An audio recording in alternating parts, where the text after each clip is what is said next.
لباس ہے پھٹا ہوا غبار سے اٹا ہوا، تمام جسم نازنی چدا ہوا کٹا ہوا، یہ نبی کا نور عین ہے، یہ بالیقین یہ حسین ابن علی ہے رضی اللہ تعالیٰ عنہ۔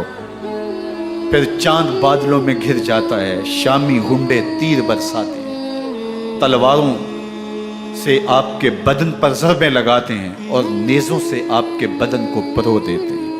جب آپ کا پیراہن بعد میں اتارا گیا تو آپ کے پیراہن میں 122 سوراخ تیروں کے تھے، 33 زخم تلواروں کے اور 34 گھاؤ نیزوں کے تھے۔ جب گھوڑے کی زین سے فرش زمین پر آئے، بدن چھلنی تھا، زخم زخم سے خون بہ رہا تھا، 3 دن کا پیاسا حسین، اللہ اکبر، بدن زخموں سے چور، 71 لاشیں کلیجے پہ لیے، مخدرات اسلام کے پردے کا خیال دل میں الگ ہے، لیکن گھوڑے کی زین سے جب فرش زمین پہ امام حسین آتے ہیں، زبان پہ ہائے نہیں، نالا و شیون نہیں، چیخ و پکار نہیں، آتے ہی پیشانی سجدے میں رکھتے ہیں اور پکارتے ہیں اللہم ردن بقضائک وصبرن علی بلائک تسلیما لامرک سبحان ربی العالی۔ مالک گھر لٹا کے، بچے لٹا کے، خاندان سب کچھ قربان کر کے، اپنے بدن کو زخموں سے چھلنی کروا کے، تیروں اور نیزوں کی انیوں سے اپنے آپ کو زخمی کروا کے، تیرے حضور سر جھکا کے یہ اقرار کرتا ہوں کہ حسین تیری تقدیر پہ راضی ہے، مالک تو بھی بتا، تو بھی حسین پہ راضی ہوا ہے کہ نہیں؟ آواز آ رہی ہے، اس پیاسے پر علی شیر خدا کو ناز ہے، اس نواسے پر محمد مصطفیٰ کو ناز ہے، اوروں نے بھی سجدے کیے پر اس کا عجب انداز ہے، اس نے وہ سجدہ کیا جس پر خدا کو ناز ہے۔ حسین ابن علی رضی اللہ تعالیٰ عنہ کا سر انور دستے قاتل نے تب کاٹا جب وہ سجدے میں جھکا ہوا تھا۔ یزید نے کہا میں بیعت لوں گا، امام حسین نے کہا کبھی بھی نہیں دوں گا، یہ سر کٹ سکتا ہے جھک نہیں سکتا۔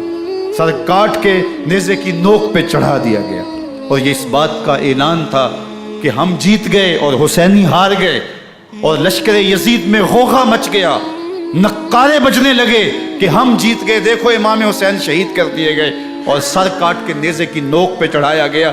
لیکن لشکر یزید سے ہی آواز آئی یہ کیسا سر ہے جو کٹ کے بھی سر بلندی ہے، کٹ گیا ہے پھر بھی اونچا ہے، اللہ اکبر، یہ سر سجدے میں کٹا ہے، رب کے حضور عبادت کی حالت میں کٹا ہے، حسین آج بھی سجدے میں ہے، اللہ اکبر، حسین آج بھی سجدے میں ہے، بلکہ کٹے ہوئے سر کا رخ زمین کی جانب تھا اور کٹی گردن آسمان کی طرف، یوں نیزے پہ پرویا گیا، اللہ اکبر۔ ایک شاعر نے نقشہ کھینچا، بآنکھ سر نیزے پہ اور سوئے زمین ہے روح، یعنی سجدہ ثانی کی ہے آرزو۔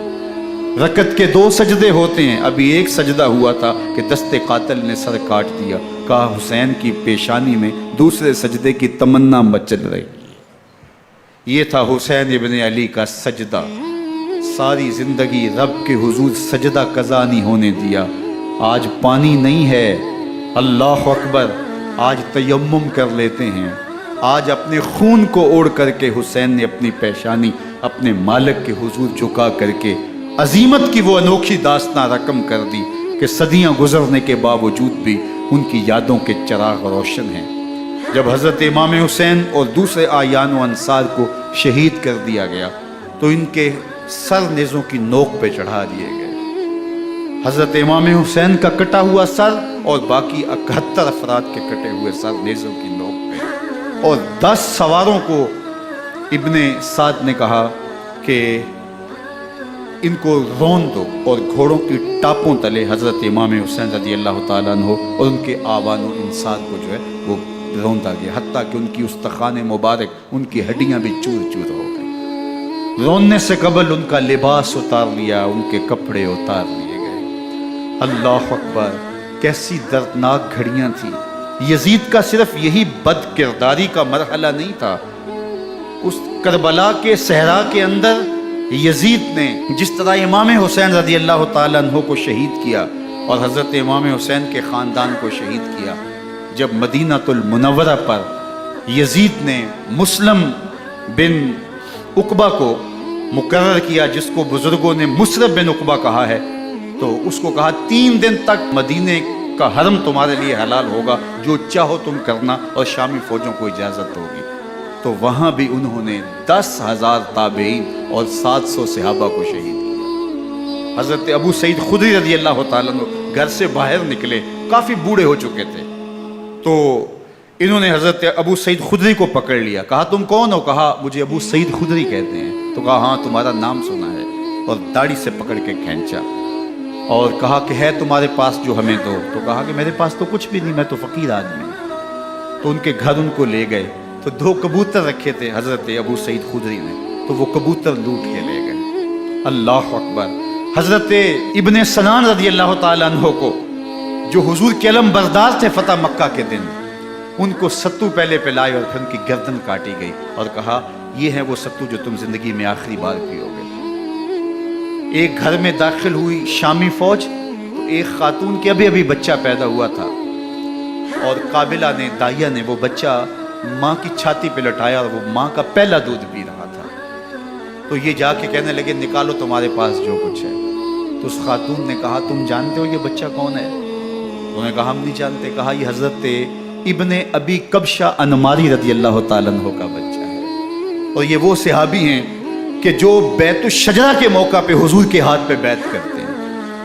انہوں نے اس چیز کا لحاظ نہ کیا، کہا جو کچھ ہے وہ ہمیں دو ورنہ تیرے بچے کو نہیں چھوڑیں گے۔ تو ماں بچے سے مخاطب ہو کے کہتی ہے، ابھی بچہ پیدا ہوا ہے اور ماں سے پہلا دودھ پی رہے، کہ بیٹے اگر میرے پاس کچھ ہوتا، وہ قیمتی سے قیمتی چیز بھی ہوتی، تیری جان کے لیے قربان کرتی، لیکن اس وقت میرے پاس کچھ ہے نہیں۔ تو ایک شکی آگے بڑھا اور بچے کو ایک ٹانگ سے پکڑ کے کھینچ کے دیوار کے ساتھ پٹک کے مارا، جس سے دماغ کا بھیجا نکل گیا۔ کیا کیا زیادتیاں نہیں کی۔ 700 صحابہ حرہ کے واقعہ میں شہید کیے یزید نے، اور 10,000 تابعین شہید کیے۔ مسجد نبوی میں ممبر رسول کے ساتھ گھوڑے باندھے، اور وہ ممبر رسول اور مصلی رسول کے قریب لید کرتے رہے۔ حضرت سعید عبد المسیب فرماتے ہیں میں نابینا تھا اور حضور کے روضہ انور کے پاس بیٹھا تھا، اور یزید کے سپاہی آتے، جو بھی مسجد میں نظر آتا پکڑ کے لے جاتے، مجھے نابینا سمجھ کے چھوڑ دیتے، لیکن میں پریشان تھا کہ ظہر کا وقت ہوگا، عصر کا وقت ہوگا، مغرب عشاء کا وقت ہوگا، نہ اذان نہ اقامت نہ جماعت، تو کیسے مجھے پتہ چلے گا کہ نماز کا وقت ہو گیا، اور کیسی میری نمازوں کا کیا بنے گا؟ میں اس فکر میں بیٹھا تھا۔ لم ازل اسمع الاذان والاقامت من قبر رسول اللہ صلی اللہ علیہ وآلہ وسلم۔ فرماتے ہیں جب بھی پھر نماز کا وقت آیا، گنبد خضرا سے اذان کی بھی آواز آئی، اقامت کی بھی آواز۔ 3 دن تک مسجد نبوی کے اندر گھوڑے بندے رہے، اور مدینہ کی حرمت پامال کی۔ مدینہ کے گھروں کے اندر یہ بدکماش داخل ہوئے، اور جو بدکاریاں انہوں نے کی کلیجہ منہ کو آتا ہے۔ 1002 شیزائیں ان بدکاروں کی بدکاریوں کی وجہ سے کنواری حالت کے اندر حاملہ ہوئے۔ 3 دن تک مدینے کا حرم انہوں نے پامال کیا، اور پھر مکہ المکرمہ میں کعبۃ اللہ پر گولے برسائے، اور کعبہ کا غلاف جل گیا۔ وہ تو یزید مر گیا، اور حضرت عبداللہ ابن زبیر رضی اللہ تعالیٰ عنہ نے اپنی خلافت کا اعلان کیا۔ یزید کے یہ کرتوت تھے، ادھر اہل مدینہ کو ستایا، ادھر اہل مکہ کو ستایا، اور رسول اللہ صلی اللہ علیہ وسلم کے خانوادے کی بے حرمتی اور توہین کی۔ نہ صرف انہیں قتل کیا گیا، ان کی لاشوں پہ گھوڑے دوڑائے۔ ابن سعد اور شمر جو ہے وہ خیموں میں داخل ہوا، اور مخدرات اسلام چادریں چھیننے کی کوشش کی۔ حضرت زینب سلام اللہ علیہ نے مخاطب ہو کے کہا ہمارے چہرے کے رکھوالے چلے گئے ہیں، ظالم تو خیال نہیں کرتا ہم رسول اللہ کی بیٹیاں ہیں۔ حضرت شہربانو، حضرت زین العابدین اور حضرت زینب سلام اللہ علیہ، ان تینوں کو ایک اونٹ پہ باندھا گیا، اور باقی اونٹوں پہ باقی سادات کو، حضور کی شہزادیوں کو باندھا گیا، رسیوں میں جکڑا گیا، اور اونٹوں پہ باندھ کر کے کوفے کی جانب آگے آگے شہیدوں کے سر چل رہے ہیں، اور پیچھے یہ قافلہ چل رہا ہے۔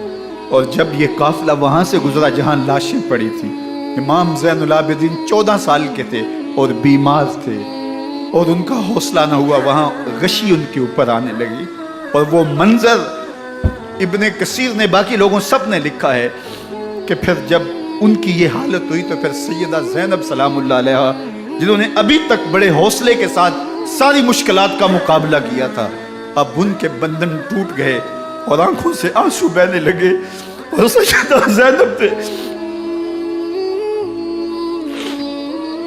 امام حسین رضی اللہ تعالیٰ عنہ کی لاش پہ کھڑے ہو کے، اور وہ روندی ہوئی لاش، ٹوٹی ہوئی ہڈیاں، اور وہ برینا بدن، کٹا ہوا سر نیزے کی نوک پہ، اور لاش یہ پڑی ہے، تو حضرت سیدہ زینب نے مدینے کی طرف منہ کر کے جو ہے وہ حضور سے فریاد کی، یا محمد آہو، یا محمد آہو، ھذا حسین بالآراء مزمل بالدماء، یا محمد آہو بناتوں کا سبایا۔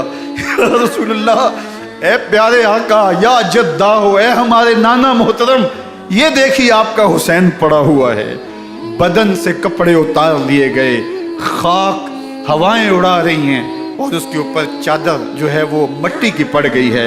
حضور آپ کی اولاد کاٹ دی گئی، اور پھر کہا بناتوں کا سبایا، حضور دیکھیے آپ کی بیٹیوں کے ہاتھ باندھ دیے گئے ہیں، اونٹوں پہ کس دیا گیا ہے، سر شہیدہ آگے آگے چل رہے ہیں، اور حضرت سیدنا امام حسین کا آگے آگے سر ہے۔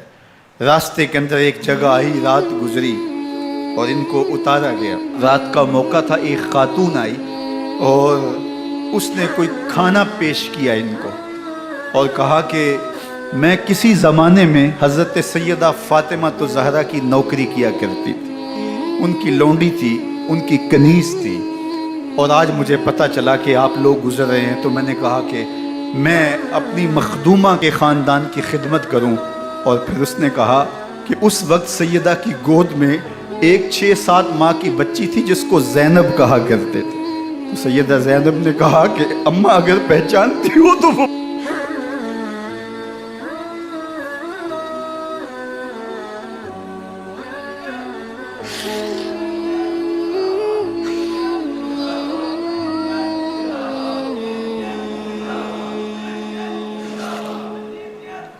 یہ تاراج اور لٹا ہوا کارواں پھر وہاں سے کوفے میں کیسے پہنچا، اور کوفے کے اندر سیدہ زینب سلام اللہ علیہا نے وہ یزید کے دربار میں، ابن زیاد کے دربار میں وہ جرأت آمیز جو باتیں کہیں، اللہ اکبر، زینب کی زبان میں علی کی خطابت بول رہی تھی، اور پھر دشمن اور دوست سارے رونے لگے، اور وہ کیا دل گداز منظر تھے۔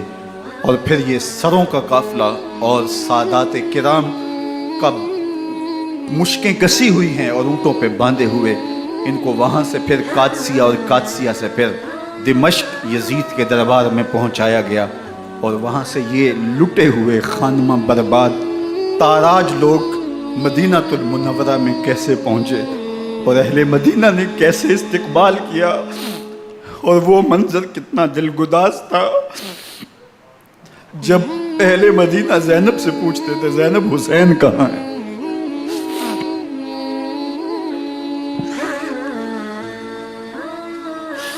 بے مروت بے وفا تیرا بھی کیا افسانہ ہے، جس نے اپنی ہی شمع کو گل کیا تو وہ پروانہ ہے۔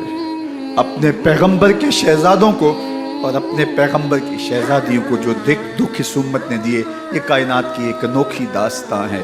اللہ ہمیں اسوہ شبیری پہ عمل کی توفیق عطا کرے اور ان کے نقوش پاک کی برکتیں دے، اہل بیت کی محبت ہماری روحوں میں جذب کر دے، اور جس عظیمت کے ساتھ، جس حوصلے کے ساتھ انہوں نے دکھوں کو جھیلا، جو دہکتی آگ کے شعلوں پہ سویا وہ حسین، جو جواں بیٹے کی میت پر نہ رویا وہ حسین، جس نے سب کچھ کھو کے کچھ نہ کھویا وہ حسین، مرتبہ اسلام کا جس نے دوبالا کر دیا، خون نے جس کے دو عالم میں اجالا کر دیا، جو کہ سوزے غم کو سانچے میں خوشی کے ڈھال کے، مسکرایا موت کی آنکھوں میں آنکھیں ڈال کے۔ اے حسین ابن علی تم پر سلام، نازش آل نبی تم پر سلام۔ ذرا میرے ساتھ یہ پڑھ لیجئے، اے حسین ابن علی تم پر سلام، نازش آل نبی تم پر سلام، تم پہ لاکھوں رحمتیں لاکھوں سلام، اے شہیدان محبت کے امام، لالا گوں لالا بدن لالا کفن، اے چمن اندر چمن، زندگی ہی زندگی تیری حیات، اے حیات اندر حیات افتخار ملت